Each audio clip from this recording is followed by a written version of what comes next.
Bueno, conforme a previsto, vamos a pasar por la última de las conferencias del día de hoy. Me acompaña Francisco Huertas. Es una persona que, como Cristina, es la primera vez que viene a Tarazona, pero les puedo asegurar a todos que va a repetir. Él es actualmente abogado en la localidad de Lucena, ejerce también tareas de naturaleza política en Andalucía y, bueno, insisto, podríamos estar hablando largo y tendido porque es un amigo mío muy personal y muy querido, pero en todo caso le cedo la palabra. Tenemos 40-45 minutos y es tu turno, querido amigo. Muchísimas gracias.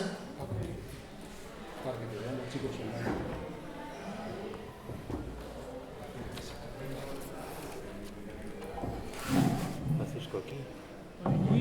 Aquí. Perfecto. Muchísimas gracias a todos por vuestra asistencia.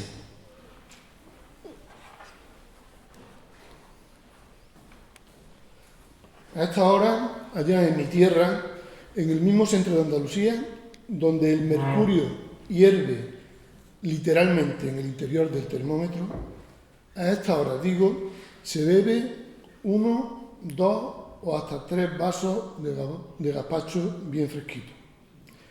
El gazpacho es un alimento líquido y riquísimo, no solo por su sabor, sino por las propiedades que atesora. Tomate, pimiento, ajo, sal, agua, vinagre y, sobre todo, aceite. Aceite de oliva virgen. Lucena, la ciudad que me vio nacer y crecer, es cuna del aceite. No en vano, su término es el que más olivos tiene plantados del mundo en proporción a su superficie. Traer un olivo centenario a Tarazona, cuyo tronco apenas puede abarcarse por varias personas a la vez, no es tarea imposible, pero sí requiere un vehículo especial para ello. Por eso he pensado traer un pequeño olivo, un olivo que recuerde nuestra maravillosa estancia en vuestra bella ciudad. Muchas gracias de corazón por vuestra gentileza y hospitalidad. Le hago entrega del olivo a mi amigo Ignacio.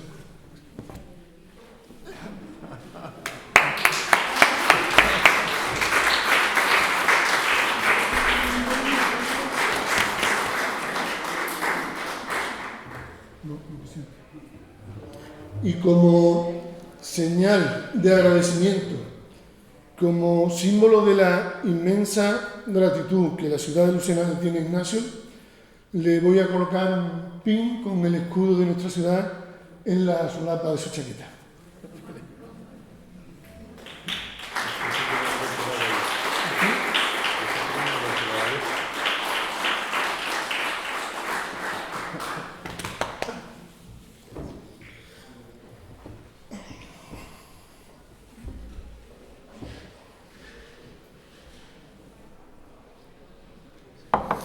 Ser agradecido es uno de los valores, de los sentimientos que deben ser impregnados en las personas desde que somos pequeños.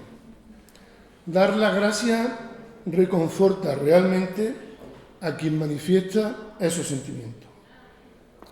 Recuerdo que hace tiempo tuve la inmensa suerte de presentar en Lucena a Ignacio Ruiz.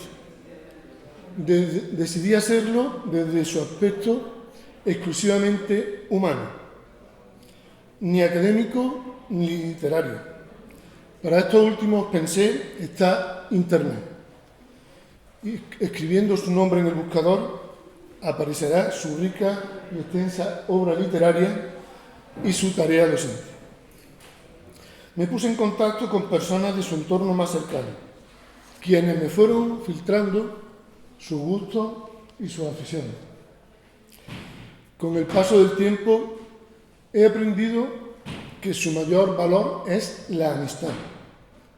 Amistad escrita con letras mayúsculas, que queda grabada a fuego en el corazón para siempre. Su amistad la desprende con la misma naturalidad que respira, que bebe o que come. Además, una amistad fuerte y robusta, eternamente agradecida, amigo Nacho. Aquí podría terminar esta charla, en el saluda y en el agradecimiento. Y podría terminar porque el miércoles pasado, día 14, el Tribunal Constitucional tumbó el decreto que imponía el confinamiento domiciliario y que limitaba la libertad de movilidad de las personas. Por eso, yo que he venido a hablar de eso, precisamente de eso, ya quizás no tendría sentido seguir. Considera el Tribunal, tras haberse reunido al efecto en 2 plenos, que se debería haber declarado el estado de excepción, pero no el de alarma. El de excepción hubiese requerido un permiso o autorización previa por parte del Congreso de los Diputados. La cuestión, quiero decirles que no ha sido pacífica y fue objeto de un duro debate y de una votación muy apretada en la que fue determinante el voto de la vicepresidenta.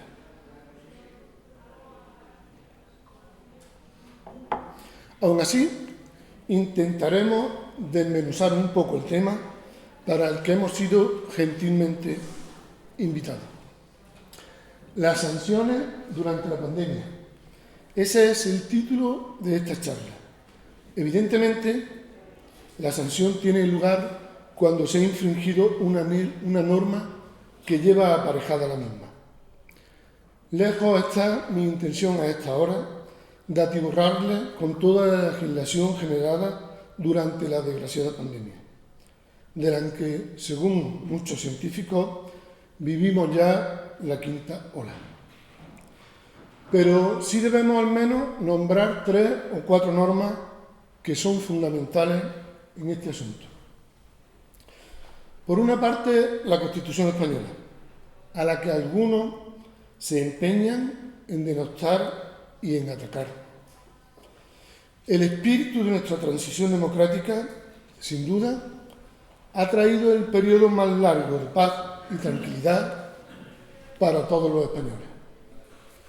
Y algunos, sin embargo, digo que se empeñan en atacar y destruir, solo por el hecho de que en su ADN se destila odio y más odio, en el que en sus propios genes está volver al enfrentamiento, volver a delimitar de nuevo las 2 Españas. Intento vano, porque los españoles hemos dado una lección de espíritu democrático y de convivencia en paz desde hace ya más de 40 años. El artículo 116 de la Carta Magna establece que el estado de alarma será declarado por el Gobierno, mediante decreto del Consejo de Ministros, por un plazo máximo de 15 días, dando cuenta al Congreso de los Diputados, reunido inmediatamente al efecto y sin cuya autorización no podría ser prorrogado dicho plazo. Ante la existencia reconocida por la Organización Mundial de la Salud de la pandemia a nivel global provocada por la COVID-19, el Gobierno español dictó el día 14 de marzo del pasado año 2020 el Real Decreto 463, por el que se declaraba el estado de alarma para la gestión de la situación de la crisis sanitaria. Dicho Real Decreto tiene su base, tiene su enlace con la Ley Orgánica 4/81 de 1 de junio de los estados de alarma, excepción y sitio. Pues bien, ese Real Decreto establece una serie de prohibiciones, cuya infracción daría lugar a las correspondientes sanciones. Mejor dicho, el decreto no regula las prohibiciones, ¿no? Al contrario de otros tipos de normas coercitivas, lo que hace el decreto es relacionar lo que está permitido. Y lo que no esté en esa relación está prohibido.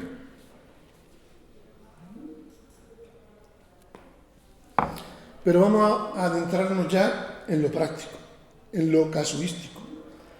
Analicemos supuestos reales, vividos y experimentados por paisanos nuestros durante el periodo del estado de alarma. Miren, los abogados, al menos los abogados de pueblo como el que le habla, tenemos la gran suerte y la gran oportunidad de vivir los problemas, la experiencia de los clientes de forma tan cercana que pareciera que nosotros mismos vivimos dicha situación. De ahí que a la abogacía podamos definirla como una profesión profundamente humana, quizás, sin duda, de las profesiones más humanas. Vamos a analizar, como digo, diferentes experiencias cometidas por algunos presuntos infractores. Presuntos porque el resultado de cada supuesto lo iremos viendo poco a poco. Imaginemos por un momento que todo ha pasado. Imaginemos por un momento que la pandemia es historia, que gracias a la extraordinaria labor de científicos y sanitarios, la COVID-19 es un mal sueño. 7 amigos, 7 concretamente, se reúnen para celebrarlo en un chiringuito de la Costa del Sol. Concretamente, en un chiringuito de los boriches en la ciudad de Fuengirola. Todo y cada uno de ellos ha sufrido alguna experiencia negativa en el transcurso del estado de alarma. Sus nombres son Manuel, Elisa, María del Carmen, Luis, Paco, María Dolores y María Resilia. Entre espeto de sardina y cerveza, entre cerveza y espeto de sardina, van intercambiándose la historia personal de cada uno. Pero antes de iniciarlo con la primera, quiero y debo hacer ahora un público reconocimiento a las fuerzas y cuerpos de seguridad del Estado, por su encomiable labor durante toda la pandemia. Policía local, Guardia Civil y Policía Nacional han desarrollado un magnífico trabajo y lo siguen desarrollando, poniendo en riesgo en innumerables ocasiones su propia salud e integridad física.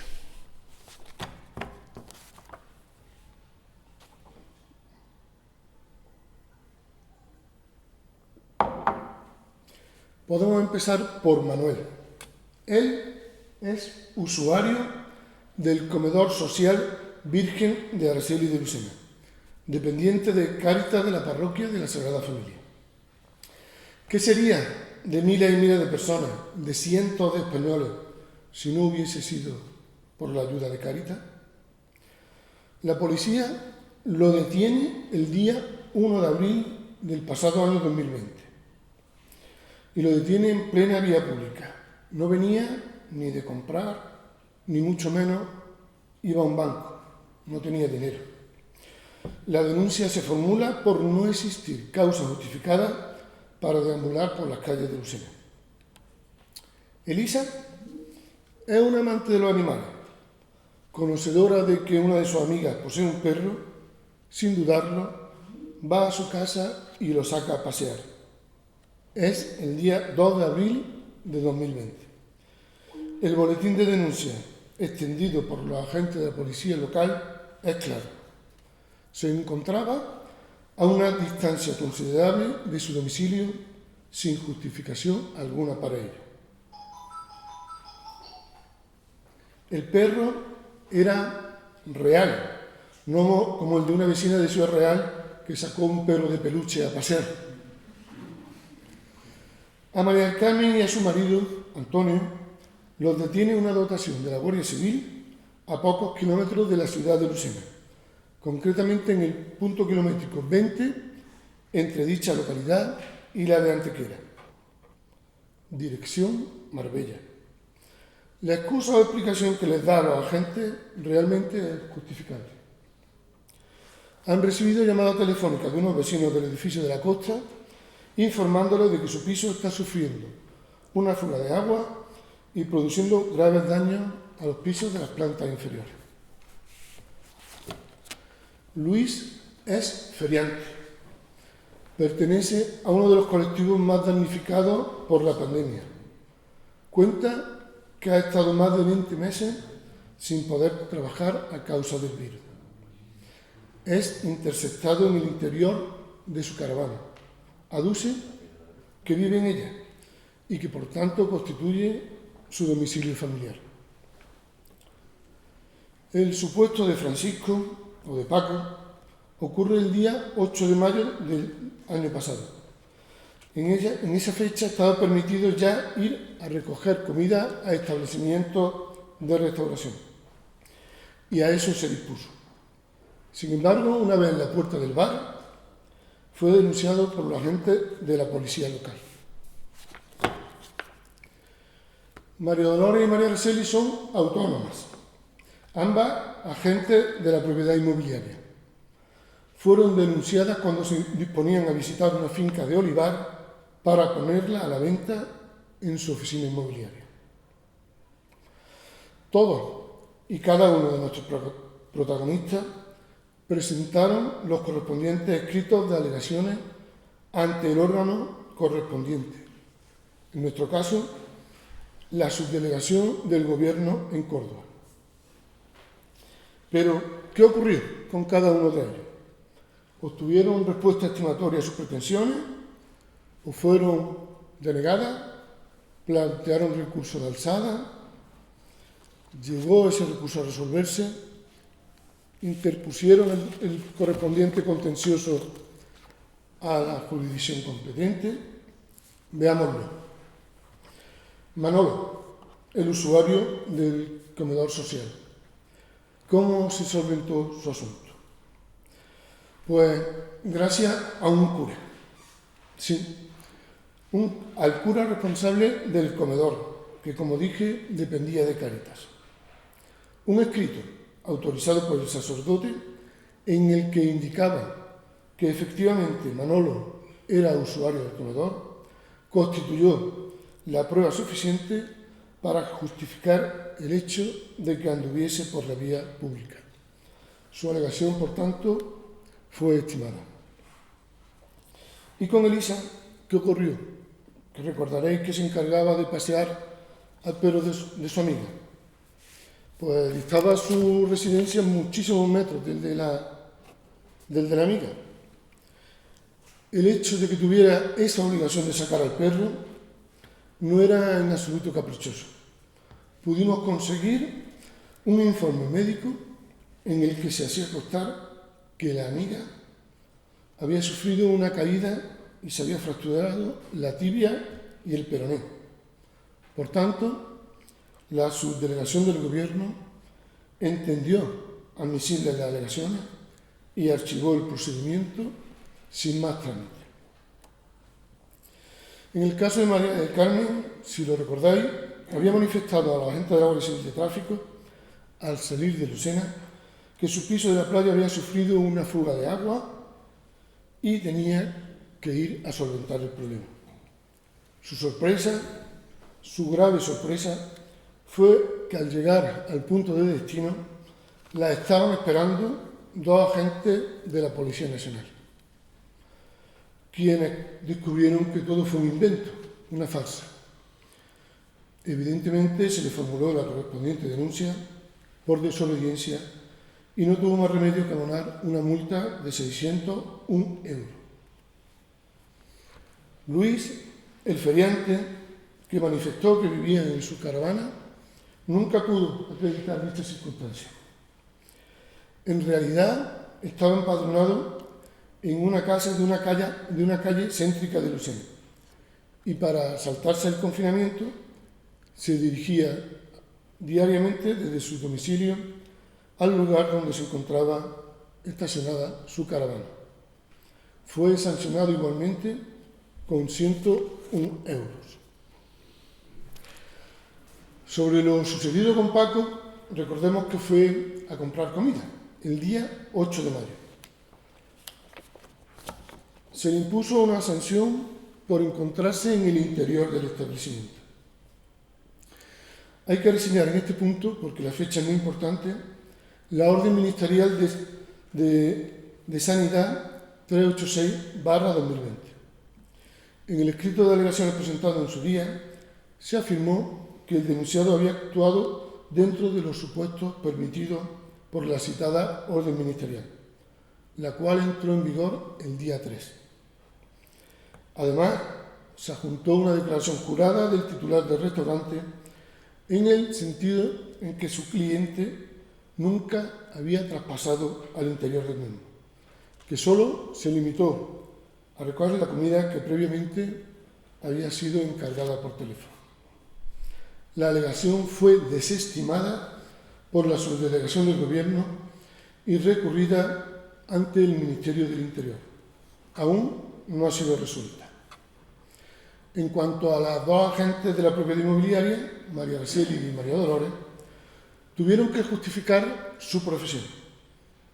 ¿Cómo? Pues con los correspondientes ingresos de pago del seguro autónomo y con el alta en actividad económica, así como la declaración también jurada del dueño de la finca de olivar que pretendían visitar. Todos los nombres que le he dado son ficticios. Bueno, son ficticios en parte, porque corresponden al de algunos de mis propios hermanos, que en total somos 9.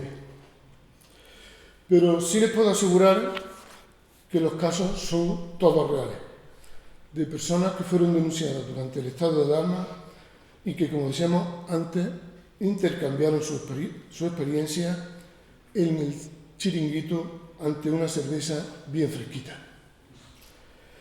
En todos los supuestos, la infracción que se sanciona consiste en el incumplimiento del Real Decreto.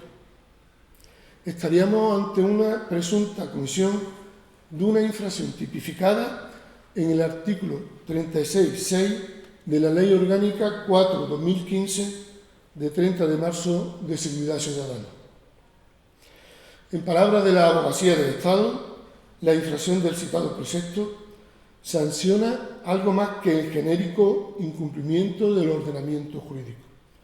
La contravención de la norma genera, per se, una determinada consecuencia jurídica: nulidad, anulabilidad, obligación de indemnizar, pero no toda contravención de la normativa vigente implica una infracción por desobediencia. El artículo 36.3, como digo, tipifica una infracción administrativa, derivada no de una violación de una norma jurídica, sino desde el desconocimiento del principio de autoridad, que entraña un reproche o desvalor adicional. Así las cosas, el mero incumplimiento de las limitaciones o restricciones impuestas durante el estado de alarma no puede ser calificado automáticamente como infracción de desobediencia. Dicha infracción concurrirá cuando, habiendo incumplido el particular las limitaciones del estado de alarma, sea requerido para su cumplimiento por un agente de la autoridad y aún así desatienda dicho requerimiento. Para terminar, algunos apuntes sobre la resolución del Constitucional que ha tumbado el decreto de Pedro Sánchez y también el Chandler. Sobre la responsabilidad patrimonial del Estado hay que excluir todos los actos firmes y las resoluciones judiciales que también hayan adquirido firmeza.